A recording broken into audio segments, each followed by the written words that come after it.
अभी तक मार्केट में अवेलेबल था horizontal wind turbine, vertical wind turbine और फ्लावर विंड टरबाइन। लेकिन अब मार्केट में एक धमाका आया है रिज ब्लेड विंड टरबाइन, जो लगभग 220% मोर इलेक्ट्रिसिटी बनाता है। आपको बता दूं, विंड टरबाइन की जो सबसे बड़ा डिसएडवांटेज था कि हरिकेन में वो बंद हो जाता था, काम करना बिल्कुल ही बंद कर देता था। तो वहां पे भी ये विंड टरबाइन मैक्सिमम इलेक्ट्रिसिटी बनाता है। नमस्कार, मैं हूं पुरुषोत्तम पांडे। स्वागत है आपका एक और नई वीडियो में। आज के इस वीडियो में विंड टरबाइन के बारे में एक ऐसा न्यूज़ बताऊंगा जो आपके माइंड को ब्लोन कर देगा। जी हाँ, माइंड को ब्लोन करेगा। और जो अभी तक आपने देखा था कि विंड टरबाइन जो है हॉरिजॉन्टल है, वर्टिकल है और फ्लावर विंड टरबाइन है, तो अभी एक नई टेक्नोलॉजी आ चुकी है जो कि है रिज ब्लेड विंड टरबाइन। जी हाँ, रिज ब्लेड विंड टरबाइन जो है वो अभी के समय का लेटेस्ट टेक्नोलॉजी है। और इसको आप जब जानेंगे ना, तो ये इलेक्ट्रिसिटी भी ज़्यादा बनाता है और इवन कि तूफान में भी ये काम करता है। तो क्या है पूरा टेक्नोलॉजी, पूरी डिटेल में बताऊंगा इस वीडियो में कि आप किस तरह से इसको परचेज कर सकते हैं, अपने घर पे लगा सकते हैं, अपने ऑफिसेस में लगा सकते हैं, या अपने सोलर पैनल के साथ एक हाइब्रिड सिस्टम बिल्ड कर सकते हैं। तो इसकी टेक्नोलॉजी, इसकी प्राइस और कहाँ से ये परचेज कर सकते हैं, पूरा डिटेल बताऊंगा इस वीडियो में। तो वीडियो को पहले से ही लाइक कर दीजिए, चैनल में नए हैं तो सब्सक्राइब कर लीजिए। तो चलिए आरंभ करते हैं। तो जैसा कि आपको पता है, विंड टरबाइन जो मैंने आपको ब्रीफ भी किया है कि विंड टरबाइन कितने स्पीड में काम करता है, यानी कितना विंड स्पीड उसको मिले तो वो काम करता है, और कितना ज़्यादा मिले तो ये काम करना बंद कर देता है। तो उसमें क्लियरली मैंने आपको बताया था, जो मेरे पुराने व्यूवर्स हैं उनको पता होगा कि यदि विंड टरबाइन ज़्यादा से ज़्यादा हरिकेन आ जाता है, लगभग 100-150 किलोमीटर के रफ्तार से हवा आती है, तो उस समय पे वो काम करना बंद कर जाता है। जी हाँ, काम करना बंद कर देता है। लेकिन यहाँ पे मैं जिस टेक्नोलॉजी की बात कर रहा हूँ ना, वो टेक्नोलॉजी में विंड टरबाइन जो बनी हुई है, यानी रिज ब्लेड विंड टरबाइन में, तो वो काम करता रहता है और ज़्यादा से ज़्यादा इलेक्ट्रिसिटी बनाता है। तो देखिए, पहले के का जो विंड टरबाइन था, आपने देखा होगा कि पहले का विंड टरबाइन कैसा था। हॉरिजॉन्टल विंड टरबाइन को आप देखेंगे तो उसमें 3 रोटर ब्लेड लगे हुए होते हैं और बहुत लंबा और चौड़ा होता है। जी हाँ, एक विंड टरबाइन को ले जाने में ना लगभग ट्रक लगता है, वो पार्ट वाइज में जाता है, तो ये बहुत बड़ा होता है। और जब धीरे धीरे भी मूव कर रहा है, यानी उसको विंड स्पीड कम भी मिल रहा है तो वो ज़्यादा एरिया कवर करने के वजह से ज़्यादा इलेक्ट्रिसिटी वह जनरेट करता है। तो देखिए, हॉरिजॉन्टल विंड टरबाइन की तो ये कहानी है। लेकिन आप जो देख रहे होंगे कि वर्टिकल विंड टरबाइन भी अब चलन में आ गया है, जो कि कम विंड स्पीड में भी काम करने लगता है। तो वो अभी के समय में देखेंगे तो 400 वाट से लेकर लगभग 10 किलोवाट तक का मिल जाता है। लेकिन उसकी लेंथ बढ़ती जाती है, उनका आकार बढ़ता जाता है। इवन आप बात करें, इसके अलावा फ्लावर विंड टरबाइन जो आया था, वो भी आप देखेंगे तो बहुत कम कैपेसिटी से वो स्टार्ट होता है। तो ये तीनों टेक्नोलॉजी जो है अभी विंड टरबाइन में चल रहा है। लेकिन ये लार्जली आपको ऑर्डर पे ही आपके घरों तक आता है। अभी लेटेस्ट जो टेक्नोलॉजी आई है, जैसा कि आपने देखा कि बड़े वाले हॉरिजॉन्टल विंड टरबाइन में 3 रोटर ब्लेड लगा हुआ होता है। आपको बताना चाहूँगा कि रिज ब्लेड विंड टरबाइन जो है, इसमें जो ब्लेड लगा होता है ये वर्टिकली ब्लेड लगा होता है। और ये विंड टरबाइन कहीं और नहीं लगता है, किसी पोल की ज़रूरत नहीं पड़ती है। ये देखिए, यदि आपका ये कर्व में बना हुआ घर है, जी हाँ, आपका स्लोप नुमा घर बना हुआ है, तो आप उसके ऊपर ही उसको रख सकते हैं और उससे बहुत बड़ा एडवांटेज भी होता है।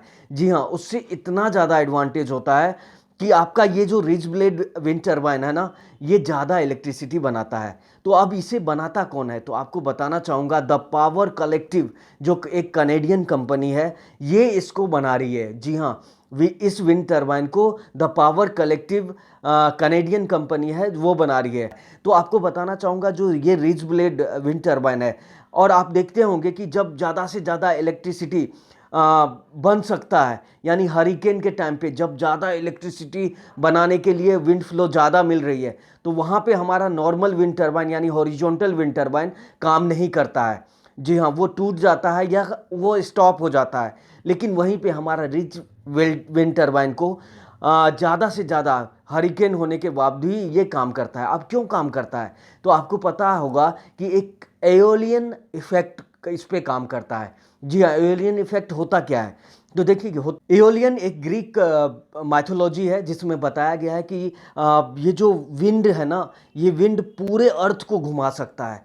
जी हाँ, ये विंड जो है ये पूरे अर्थ को घुमा सकता है और इसका हमें प्रमाण भी मिलता है। सपोज़ कोई तूफ़ान आती है, कहीं कोई बहुत बड़ा हवा का झोंका चलता है तो आप देखेंगे बड़ी-बड़ी लहरें चलती है। कई एरिया में बहुत ज़्यादा बारिश होती है, तो वो इसी तरीके पे काम करता है।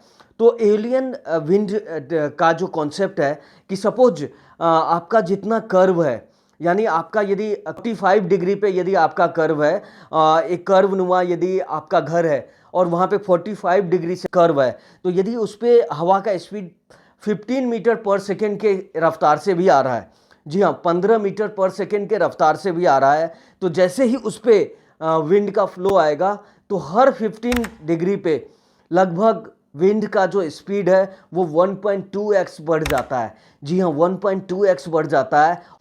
इससे आपको अंदाजा पता चल गया होगा कि जब 45 डिग्री विंड हिट करता है हमारे कर्व पे तो लगभग 220% इसकी रफ्तार बढ़ती है और इसी वजह से जो इलेक्ट्रिसिटी है ये ज़्यादा बनाता है और ये हरिकेन में भी बंद नहीं होता है और उस समय पे भी ज़्यादा इलेक्ट्रिसिटी बनाता रहता है। अब देखिए ये विंड टरबाइन की खासियत सबसे पहले आपको बता दूं कि ये विंड टरबाइन लगभग देखिए नॉर्मली क्या है, हमारे पास जितनी ग्रीन एनर्जी है सबसे ज़्यादा हम यूज क्या कर रहे हैं, सोलर एनर्जी को यूज कर रहे हैं। लेकिन सोलर एनर्जी का यूज जब हम विंटर में बात करें तो वो स्लाइटली लेस हो जाता है। मैं ये नहीं बोल रहा हूँ कि सोलर पैनल इलेक्ट्रिसिटी बनाना विंटर में बंद कर देता है, लेकिन विंटर का इफेक्ट तो होता ही है। जी हाँ, बिल्कुल होता है, क्योंकि उस समय पे सनलाइट कम मिलती है तो वहाँ पे क्या है, सोलर की एनर्जी जो है आपका कम बनता है। लेकिन यहीं पे यदि इस तरह की विंड टरबाइन है यानी रिज ब्लेड विंड टरबाइन है तो वो आपको ज़्यादा इलेक्ट्रिसिटी बना के देगा, क्योंकि ऑब्जर्व किया गया है यानी अक्टूबर से मार्च के बीच में जहाँ पे सोलर पैनल आपका इलेक्ट्रिसिटी कम बनाता है वहीं पे ये विंड टरबाइन ज़्यादा से ज़्यादा इलेक्ट्रिसिटी आपको बना कर देता है। तो ये इसकी सबसे बड़ी एडवांटेज है। और इवन कि आप देखिए सोलर पैनल क्या कर सकता है, सोलर पैनल सिर्फ दिन में इलेक्ट्रिसिटी बना सकता है, लेकिन रिज ब्लेड विंड टरबाइन जो है वो दिन में भी इलेक्ट्रिसिटी बनाएगा और रात में भी इलेक्ट्रिसिटी बनाएगा। तो इसको क्या है, इसका रोटर ब्लेड जो है वर्टिकली लगा होता है, आप उसके कर्व के सबसे ऊपर वाले हिस्से पे लगा देते हैं जो कि आप स्क्रीन में देख रहे हैं। और इसको इसी तरीके के टेक्नोलॉजी यानी विंड का फ्लो से ये इजीली मूव करता है और ये कभी बंद नहीं होता है, हमेशा ये इलेक्ट्रिसिटी बनाता रहता है। तो देखिए इसकी सबसे बड़ी एडवांटेज है। और इसकी दूसरी सबसे बड़ी एडवांटेज ये है कि इसका लोएस्ट विजुअल इम्पैक्ट है। जी हाँ, आप ये समझो कि आपका कर्व से घर, जैसे कि पहाड़ों में घर बना होता है या इवन कि कई लोग इस डिज़ाइन में घर बनाते हैं यानी ट्रायंगल शेप में घर बनाते हैं, तो वहाँ पे उसके ऊपर यदि ट्रायंगल के ऊपर लगा हुआ है तो वहाँ पे विजुअल दिखेगा ही नहीं भाई, किसी को कोई अलग से स्ट्रक्चर नहीं लग रहा है, वहाँ पे एक सिंपली वो रखा हुआ है और वहाँ से इलेक्ट्रिसिटी वो जनरेट कर रहा है।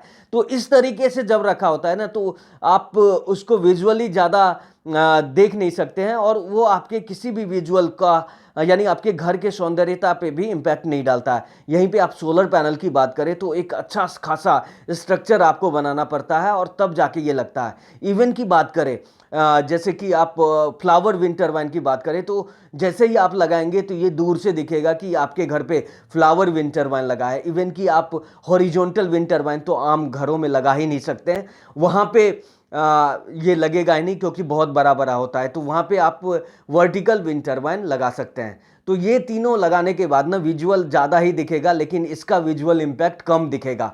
जी हाँ, ट्रायंगल शेप में होता है वहाँ पे लग जाएगा तो फिर वो दिखेगा ही नहीं। और इवन कि मैं बताता हूँ इस तरह के घर पे ही लगाने की ज़रूरत नहीं पड़ती है। आपका यदि नॉर्मल छत है ना, प्लेन छत है, तो वहाँ पे भी आप इसको लगा सकते हैं। इसका एडवांटेज क्या है, ये जो है ना आपके घर के डिज़ाइन से परफेक्टली मैच कर जाता है और उसके हिसाब से आपके घर पे फिट हो जाता है। जी हाँ, परफेक्टली फिट हो जाएगा। अब यदि ट्रायंगल शेप में आपका घर बना हुआ है तो वहाँ पे इजीली फिट हो जाएगा ना जी। और उसके अलावा यदि आपका नॉर्मल है यानी स्लोप नहीं है आपके घर पे, तो भी जाके आपके छत पे एक नॉर्मल सा स्ट्रक्चर बनेगा एक और उसके ऊपर आ जाएगा ये। तो इस तरीके से आ जाता है। और आपको फोर्थ वन तो मैंने बता दिया कि एलियन इफेक्ट की वजह से ये ज़्यादा से ज़्यादा इलेक्ट्रिसिटी बनाता है, लगभग 220% मोर इलेक्ट्रिसिटी ये बनाता है। और किस तरीके से बनाता है ये मैंने आपको ऑलरेडी बता दिया है। और फिफ्थ और मोस्ट इसका सबसे बड़ा जो एडवांटेज है और इसका प्रॉपर्टीज़ भी बोल सकते हैं कि ये हरिकेन में भी मोर इलेक्ट्रिसिटी बनाता है। जी हाँ, ये हरिकेन में भी यानी किसी भी तूफान में ये बंद नहीं होता है और ज़्यादा इलेक्ट्रिसिटी बनाता है।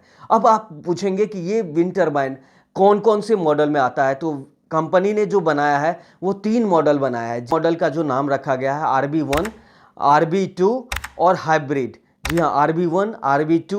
RB1 की जो कैपेसिटी होती है वो 2 किलोवाट आवर की होती है और इसका मैक्सिमम जो कैपेसिटी 2.7 किलोवाट पर आवर इसका मैक्सिमम आउटपुट जाता है। इवन की बात करें RB2 की तो ये लगभग 7 किलोवाट आवर में आता है। जी हाँ, ये 7 किलोवाट पावर में आता है। इसको विंड स्पीड भी मिनिमम जो चाहिए 6 मीटर पर सेकेंड की चाहिए। जी हाँ, और ये 7 किलोवाट आवर से आपको मिल जाएगा। इवन की करें हाइब्रिड सॉल्यूशन तो ये सोलर पैनल के साथ आता है। जी हाँ, सोलर पैनल के साथ एक कॉम्बो बनता है जिसके साथ हाइब्रिड का पूरा ही डिज़ाइन आ जाता है। अब बात करें कि इसको परचेज कैसे कर सकते हैं, तो आपको बताना चाहूँगा इसको परचेज आप एग्रीगेटेड पार्टनर से ही कर सकते हैं। जी हाँ, एग्रीगेटेड पार्टनर कौन से हैं, तो आपको बताना चाहूँगा कि कंपनी ने अपने साथ आर्किटेक्ट को जोड़ा है जिसके साथ ही रिज ब्लेड विंड टर्बाइन को आप ऑर्डर कर सकते हैं। और यही इसका सबसे बड़ा डिसएडवांटेज है। जी हाँ, यही इसका सबसे बड़ा डिसएडवांटेज है। ये आपको ऑनलाइन या ऑफलाइन अवेलेबल नहीं है आपके घरों के आसपास, तो आप इजीली इसको ले नहीं पाएंगे। तो ये इसका डिसएडवांटेज भी बोल सकते हैं, लेकिन आने वाले समय में हो सकता है कि ये इजीली अवेलेबल करवा दे। अब इसका प्राइस क्या होने वाला है, तो आपको बता दूं कि इसका जो प्राइस है वो लगभग यदि 7 RB1 लेते हैं, जी हाँ 7 RB1 लेते हैं तो आपको लगभग 45,000 यूरो का आता है। 1 RB1 का भी प्राइस बताएं तो लगभग 6,300 यूरो का आएगा, जो कि लगभग मुझे लगता है कि 5.5 से 6 लाख रुपए का आपको एक RB1 का कॉस्ट आने वाला है। जी हाँ, यानी 2 किलोवाट का यदि आप ये विंड टर्बाइन लोगे तो आपको 6 लाख से ज़्यादा का कॉस्ट भरना पड़ सकता है। इवन की बात करें इसके अलावा इसकी ट्रांसपोर्टेशन और ये सारी चीज़ें लगा करना लगभग 53,000 यूरो का आएगा। और यूरो को इस आप प्राइस में कन्वर्ट कर सकते हैं, लगभग 91 रुपीज़ अभी कन्वर्ट होता है रुपीज़ में, तो इसको आप कैलकुलेट कर सकते हैं। लगभग 45,000 का मैंने कैलकुलेट किया था तो वो लगभग 40 लैक्स का वो आ रहा था। तो आप इसी से अंदाज़ा लगा सकते हैं कि आपका यदि 7 RB1 का कॉस्ट आ रहा है 40 लैक्स का, तो एक RB1 का कॉस्ट लगभग 6 लाख के आसपास आएगा। और इसको ट्रांसपोर्टेशन और सारी चीज़ें लगा करना ये लगभग 8 से 10 लाख का आपको कॉस्ट आने वाला है एक RB1 का। और प्राइस के साइड में ही आप इसको देखेंगे तो ये सबसे बड़ा डिसएडवांटेज है। अब देखिए क्या है कि इसको मेंटेनेंस करने में भी कॉस्ट आता है। सपोज आप पर ईयर का कॉस्ट लेके चलें तो लगभग $500 का कॉस्ट लगभग मेंटेनेंस में जाता है। अब 500 को यदि कैलकुलेट किया लगभग 40,000 का आपको ईयरली मेंटेनेंस की भी ज़रूरत पड़ेगी। तो देखिए जहाँ पे ये ज़्यादा से ज़्यादा इलेक्ट्रिसिटी भी बना रहा है और नई टेक्नोलॉजी भी लेके आया है रिज ब्लेड विंड टर्बाइन, तो यहाँ पे प्राइस साइज में और मेंटेनेंस देखें तो इसका ज़्यादा है। तो अभी के समय में देखिए क्या ये लेना सही है या नहीं गलत है, तो आपको प्राइस से अंदाज़ा हो गया है कि अभी के समय में यदि इसके प्राइस को सोलर पैनल सिस्टम से कंपैरिजन की जाए तो यहाँ पे 1 किलोवाट का सोलर पैनल सिस्टम लगभग 34,000 पर किलोवाट का प्राइस में आ रहा है। जैसा कि मैंने आपको एलोबरेट करके अपने वीडियो में बताया था, जो वीडियो आप देख सकते हैं हमारे आई बटन पे इसका लिंक शो हो रहा है। तो जहाँ पे यदि ये 34,000 पर किलोवाट का हमारा सोलर पैनल आ रहा है, तो यदि 2 किलोवाट से कंपैरिजन करें तो 2 किलोवाट का 68,000 का आएगा। वहीं पे लेकिन यदि RB1 हम परचेज करने जाए अपने घरों के लिए तो यदि 2 किलोवाट का हम लेंगे तो ये लगभग 6 लाख रुपए का आएगा। तो प्राइस साइड में देखें ना तो अभी के समय में RB1 बहुत बहुत ज़्यादा महंगा है और इजीली अवेलेबल भी नहीं है। तो इस वजह से हम अभी के समय में सोलर पैनल पे जाना हमारा बेहतर रहेगा। और रिच ब्लेड को आने वाले समय में जिस हिसाब से यदि इसके प्राइस डाउन साइड में होता है तब जाकर इसको परचेज करना अच्छा रहेगा। तो आप रिच ब्लेड विंड टरबाइन के बारे में क्या सोचते हैं? इसके बारे में क्या आपका सोचना है कमेंट सेक्शन में ज़रूर बताएं। वीडियो अच्छा लगा तो लाइक ज़रूर करें, चैनल में नए हैं तो सब्सक्राइब कर लें। इसी तरह का हेल्पफुल कंटेंट को देखते रहने के लिए, चैनल पे बार बार आने के लिए आपका बहुत बहुत बहुत धन्यवाद। जय हिंद।